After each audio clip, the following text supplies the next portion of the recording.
नई दिल्ली में नई सरकार बस गद्दी संभालने वाली है। नए प्रधानमंत्री नरेंद्र मोदी की ताजपोशी के लिए 26 मई की तैयारी जोरों शोर से चल रही है। कई मुल्कों के राष्ट्राध्यक्ष भी समारोह में शामिल होने के लिए नई दिल्ली आने वाले हैं, ताकि नई सरकार के साथ नई दोस्ती की पहल की जा सके। पर कुछ लोग ऐसे हैं जो इस दोस्ती के दुश्मन बने हुए हैं, और दोस्ती के ऐसे ही दुश्मनों ने शुक्रवार सुबह अफगानिस्तान में भारतीय वाणिज्य दूतावास पर हमला बोल दिया।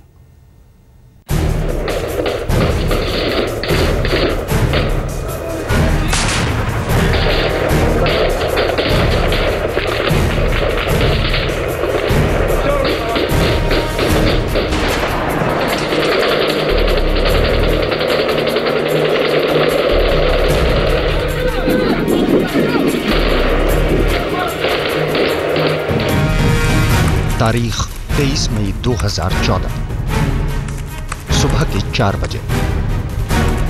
जगह अफगानिस्तान का हेरात शहर।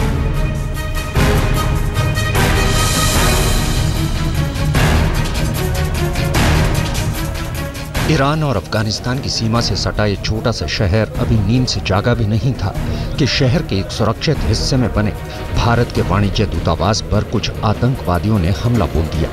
सूत्रों के मुताबिक सुबह 4 बजे के करीब 4 हमलावरों ने भारतीय दूतावास के साथ वाली एक इमारत से उस पर गोलियां बरसाई और फिर दूतावास की इमारत पर हथगोले फेंकने शुरू कर दिए।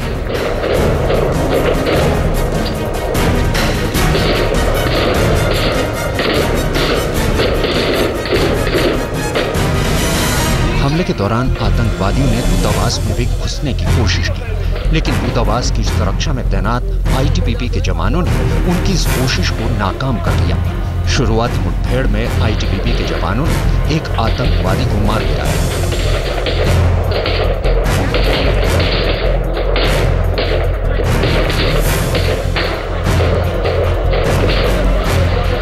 इस आतंकवादी हमले के कुछ देर बाद ही अफगान सेना भी आईटीबीपी के जवानों की मदद के लिए पहुंच गई। भारतीय सुरक्षा बलों और अफगान सेना ने आतंकवादियों को चारों तरफ से घेर लिया। अब पूरा इलाका ऑटोमेटिक राइफलों और मशीन गनों की गोलियों की तड़तड़ाहट से गूंज रहा था। ये मुठभेड़ यूं ही घंटों चलती रही।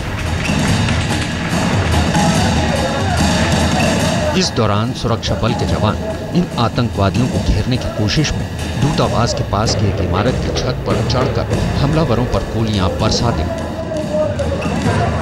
तो दूसरा रॉकेट लॉन्चर से रॉकेट दागता है।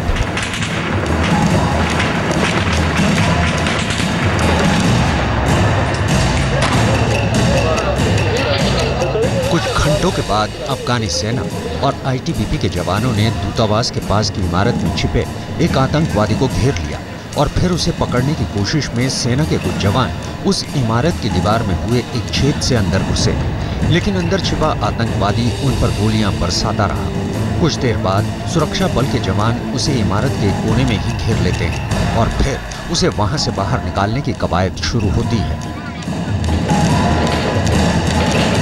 लेकिन शायद आतंकवादी ने सरेंडर करने से इनकार कर दिया था। इसके बाद दोनों तरफ से गोलीबारी और भी तेज हो जाती है। थोड़ी देर बाद सुरक्षा बल इमारत के अंदर छिपे आतंकवादी को मार गिराने की कोशिश में कमरे के अंदर बम फेंकते हैं और उसके बाद वहां एक जोर का धमाका होता है।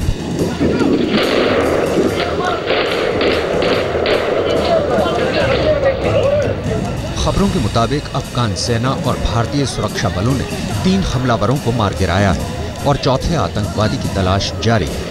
सूत्रों के मुताबिक भारतीय खुफिया एजेंसियों ने अफगानिस्तान में भारतीय दूतावास को पहले ही ऐसे किसी आतंकवादी हमले की जानकारी दी हुई थी। विदेश मंत्रालय के प्रवक्ता के मुताबिक इस हमले में दूतावास में काम करने वाले किसी भी भारतीय को कोई नुकसान नहीं पहुंचा है।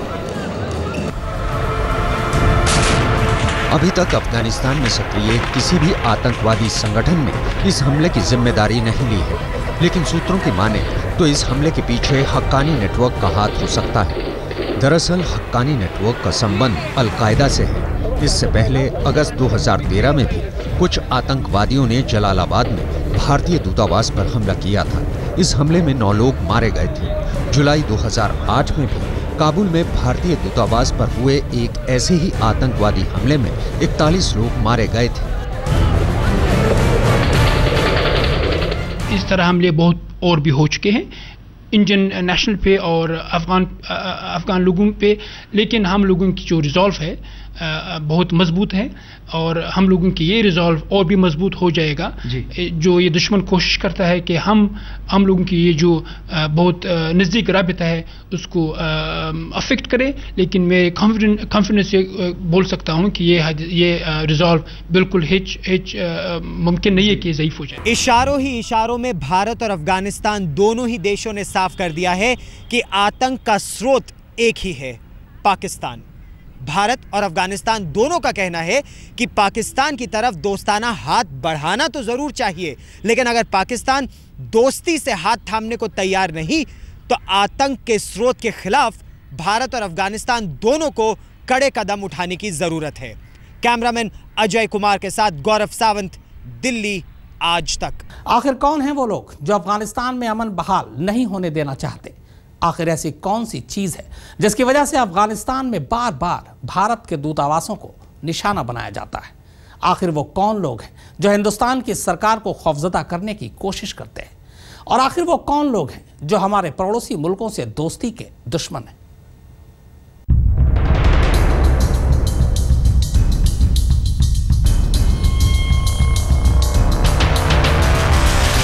अपनी ताजपोशी के पहले ही मनोनीत प्रधानमंत्री नरेंद्र मोदी ने कम से कम पड़ोसी देशों को यह पैगाम पहुंचा दिया कि कड़वाहटों के दौर में हम दोस्ती की नई पहल कर रहे हैं। आप भी आइए और एशिया उपमहाद्वीप में अमन का चमन कायम करने में मदद कीजिए।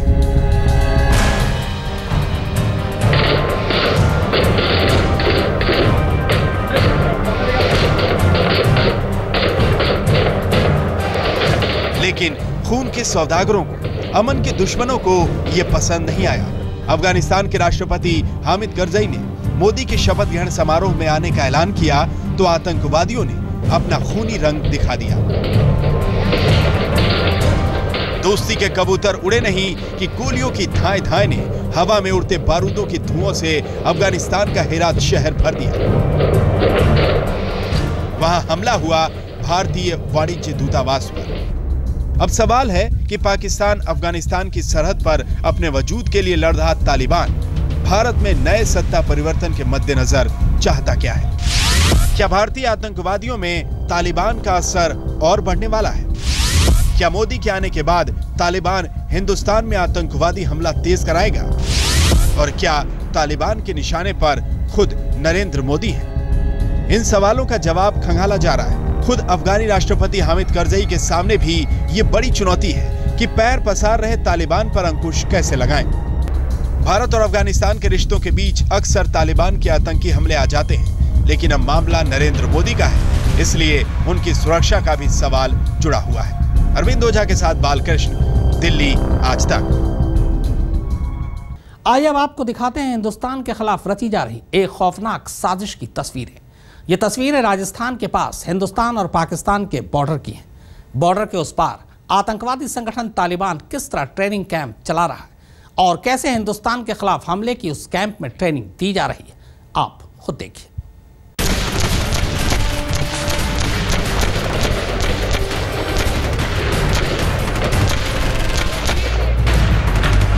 ये उस खतरनाक साजिश का पूर्वाभ्यास है जिसकी आहट हिंदुस्तान महसूस कर रहा है और इसका टारगेट 7RCR के नए बाशिंदे की तरफ बढ़ रहा है। जी हां, इसके निशाने पर नरेंद्र मोदी हैं। आतंकवादियों की ट्रेनिंग की ऐसी तस्वीरें आप टीवी स्क्रीन पर पहली बार देखेंगे, लेकिन आज हम आपको जो तस्वीरें दिखा रहे हैं वो आपकी होश उड़ा देने के लिए काफी होंगी। बड़े ही सद्भाव वाले माहौल में हिंदुस्तान में सत्ता बदली है, लेकिन खलबली मची है पाकिस्तान और अफगानिस्तान के बॉर्डर पर। जी हां, ये तस्वीरें उस बॉर्डर पर आतंकवादियों की, बल्कि ये कहिए कि तालिबान के ट्रेनिंग कैंप की है। लेकिन इससे भी बड़ी और डराने वाली बात यह है कि आतंक की ऐसी ट्रेनिंग में हिंदुस्तान के भी आतंकी ग्रुप शामिल हैं। इसी साल 23 मार्च को राजस्थान के जयपुर, अजमेर और उदयपुर में छापेमारी कर दिल्ली पुलिस की स्पेशल सेल ने 10 से ज्यादा इंडियन मुजाहिदीन और सिमी के आतंकवादियों को गिरफ्तार किया था। इसमें IM का चीफ तहसीन भी शामिल था। दिल्ली पुलिस की स्पेशल सेल के हाथ ये वीडियो जब लगा तो पता चला कि तालिबान कितनी बड़ी आतंकी साजिश के लिए तैयारी कर रहा है। इस वीडियो को तालिबान के ये ग्रुप अंसारुत तौहीद अल हिंद जारी किया है। इसका मकसद हिंदुस्तान में बम धमाकों को अंजाम देना है। वीडियो में आतंकवादियों को लायंस ऑफ इंडिया का नाम दिया गया है। अंसारुत तौहीद के बारे में सूत्रों का कहना है कि जैसे ही नरेंद्र मोदी ने बम्पर जीत हासिल की, अंसारुत तौहीद की तरफ से एक वीडियो जारी हुआ जिसमें बदला लेने की और हिंदुस्तान पर हमले करने की बात कही गई। अब सुरक्षा एजेंसियां उस वीडियो की तलाश कर रही हैं ताकि नापाक मंसूबों को अंजाम देने से पहले रोका जा सके। दिल्ली पुलिस ने पहली बार आज तक के कैमरे पर यह खुलासा किया कि बाटला हाउस एनकाउंटर के बाद भारत से फरार आजमगढ़ मॉड्यूल के आतंकी डॉक्टर शाहनवाज और साजिद बड़ा अफगानिस्तान में मौजूद हैं।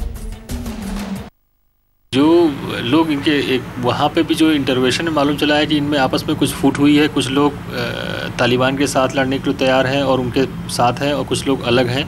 तो जो लोग ऐसे ग्रुप जो तालिबान के साथ है, जिसमें डॉक्टर शाहनवाज और साजिद बड़ा के बारे में नाम आता है कि साजिद बड़ा और डॉक्टर शाहनवाज इस ग्रुप के साथ हैं, तो वो लोग ही मोटिवेट कर रहे हैं तालिबान के साथ लड़ाई लड़ने के लिए। इस वीडियो में एक शख्स ऐसा है जिस पर जांच एजेंसियों के अलावा दिल्ली पुलिस की भी नजरें टिकी हुई हैं। सूत्रों के मुताबिक सुरक्षा एजेंसियों को लगता है कि यह आतंकवादी भारतीय है और ये इंडियन मुजाहिदीन का फरार आतंकी हो सकता है। दिल्ली पुलिस इस पर माथापच्ची कर रही है।